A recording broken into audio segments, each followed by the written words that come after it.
এই যে দিলীপ বাবুর সঙ্গে সম্পর্কের পর কি ওর কি কিছু মানসিকভাবে কিছু আসলে অ্যাকচুয়াল আমার সাথে ছাড়ার পরে তো কমপ্লিট মায়ের ওপর বেস করেছিল।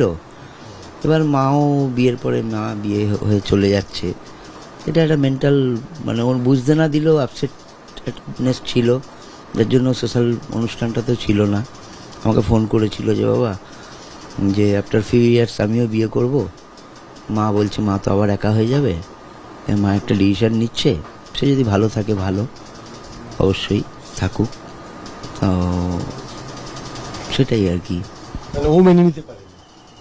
মেনে নিতে পারে তো বাহ্যিক ও সবাইকে দেখিয়েছে মেনেছে, হয়তো বাই হার্ট মানতে পারেনি আর কি। যে একদম অ্যালোন হয়ে গেলাম, বাবার কাছ থেকে চলে আসলাম, মাও চলে গেল, মানে গুরুত্বহীন হয়ে পড়েছিল ছেলেটা। আমি মৃত্যুর কারণটা ধোঁয়াশা আমার কাছে, নর্মাল ডেথ আমার মনে হয় না।